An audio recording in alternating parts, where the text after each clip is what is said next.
नमस्कार दोस्तों, स्वागत है आपका एसके जॉब एनालिसिस पर। तो आज हम बताएंगे जो यूपी में आंगनवाड़ी के लिए भर्ती आई हैं उसके बारे में और जिलेवार बताएंगे। जिलेवार क्योंकि वैकेंसी आई हैं, किस ज़िले में कितनी वैकेंसी आई हैं, ये सारी जानकारी इसमें दी गई है। तो आपको बताएंगे और कब से फॉर्म भरे जाएंगे, किस डिस्ट्रिक्ट में फॉर्म भरे जाएंगे, किस साइट पे फॉर्म भरे जाएंगे, सारी जानकारी आपको देंगे।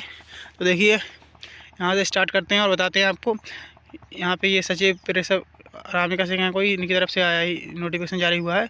सेवा में समस्त जिला अधिकारी यानी कि इस जिले के सभी डीएम हैं उनको लिखा गया है, और जो निदेशक हैं बाल विकास सेवा में पुष्टाहार के उन्हें लिखा गया है।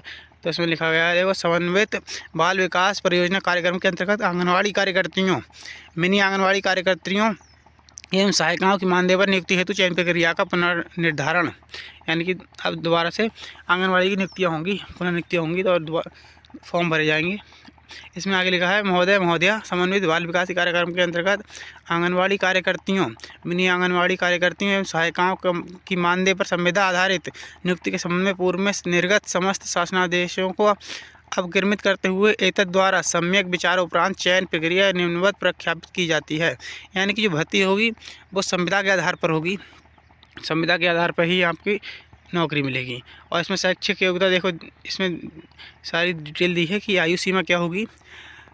आंगनवाड़ी कार्यकर्तियों, मिनी आंगनवाड़ी कार्यकर्तियों और सहायिकाओं के लिए योग्यता इंटरमीडिएट एवं उसके समकक्ष होनी चाहिए, यानी कि आप इंटर पास होना चाहिए या उसके कोई समकक्ष कोई भी आपके शैक्षिक योग्यता मानी जाएगी। और इसमें आगे लिखा है, आंगनवाड़ी कार्यकर्तियों और सहायिकाओं पद के लिए न्यूनतम आयु सीमा 18 वर्ष तथा अधिकतम आयु सीमा 35 वर्ष होगी, यानी कि आप 18 से 35 वर्ष के बीच में होनी चाहिए।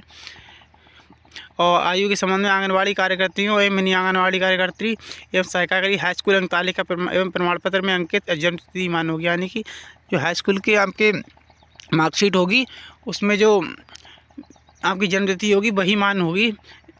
और सेम आधार कार्ड में भी होनी चाहिए, सभी डॉक्यूमेंट्स में सेम होनी चाहिए, लेकिन आधार जो होगा वो हाई स्कूल की जन्मतिथि को माना जाएगा।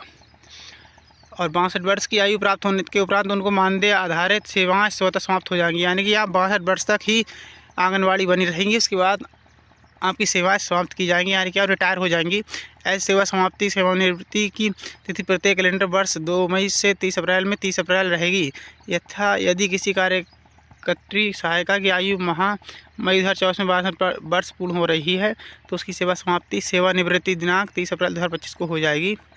इसी प्रकार यदि किसी सहायिका की आयु अप्रैल में 2024 में 62 वर्ष पूर्ण हो रही है तो उसकी सेवा समाप्ति सेवानिवृत्ति दिनांक 30 अप्रैल 2024 को हो जाएगी।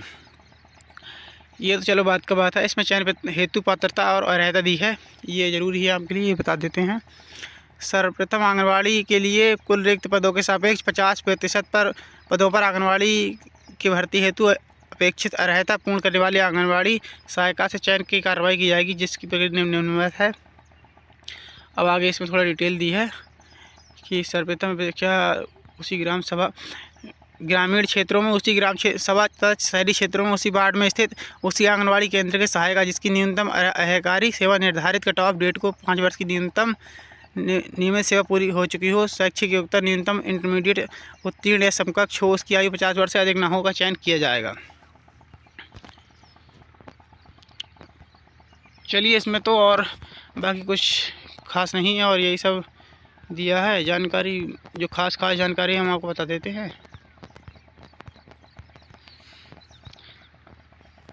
और आवेदन ये इसमें दिया है, आवेदन पत्रों की प्राप्ति कैसे होगी। चयन प्रक्रिया के जनपद के जिलाधिकारी द्वारा पूर्णतः संपादित कराई जाएगी, यानी कि डीएम जो होगा जिले का वह संपन्न कराएगा इसको। निदेशक बाल विकास और पुष्टाहार उत्तर प्रदेश में एनआईसी के केंद्रीकृत प्रारूप विकसित कराकर विभागीय वेबसाइट पर अपलोड कराएंगे, जिससे समरूपता बनी रहे, अभ्यर्थियों को आवेदन भरने में सुगमता होगा। यानी कि वो एक वेबसाइट होगी एनआईसी ने जो डेवलप की होगी उसके द्वारा भर जाएंगे आपके फॉर्म। चयन समिति का गठन, या ये तो सब डीएम के वगैरह इसमें दिया है कौन कौन चयन समिति में शामिल होगा। और ये मेरिट सूची तैयार किए जाने की प्रक्रिया, एक ही श्रेणी में एक से अधिक पात्र अभ्यर्थियों को उपलब्ध होने की दशा में सभी अभ्यर्थियों को मेरिट लिस्ट बनाई जाएगी। आंगनवाड़ी, मिनी आंगनवाड़ी और सहायिका के सभी पदों के लिए न्यूनतम शैक्षिक योग्यता इंटरमीडिएट एवं समकक्ष अधिकतम योग्यता स्नातक के आधार पर मेरिट तैयार की जाएगी। यानी कि इसमें आपके इंटर से लेकर पीजी तक की शैक्षिक योग्यता के आप जो डॉक्यूमेंट्स होंगे वो लगा सकते हो, और जिसकी शैक्षिक योग्यता ज़्यादा होगी उसके हिसाब से आपको मेरिट लिस्ट में प्रेफरेंस दिया जाएगा। अभ्यर्थी द्वारा प्राप्त अंक प्रतिशत को 10 से विभाजित करने पर जो उत्तर प्राप्त होगा भाई उसका अंक माना जाएगा। और ये देखिए इधर आरक्षण का दिया है कि एवं सहायिकाओं की नियुक्ति में अनुसूचित जाति SC ST एवं OBC और स्वतंत्रता संग्राम सेनानी के आश्रितों तथा आर्थिक EWS हेतु शासन द्वारा आरक्षण से संबंधित शासन निर्देशों का अनुपालन किया जाएगा। यानी कि जो आरक्षण होता है वो भी लागू होगा इसमें। और बाद में ये DV वगैरह होगा, ये नियुक्ति के संबंध में दिया है। और आगे अपने जो काम का होगा वो देखते हैं। अभी ये अपने काम का ये फिर से वही आ गया, ये हर पद के लिए अलग दिया है तो इसमें सब वही आ गया। और इस शासनादेश की प्रमाणिकता वेबसाइट शासनादेश.up.gov.in से सत्यापित की जा सकती है। यानी कि आप इस साइट पर जाकर इसको आंगनवाड़ी की जो भर्ती है इसके बारे में जानकारी और भी जानकारी ले सकते हो शासनादेश.up.gov.in पर जाकर।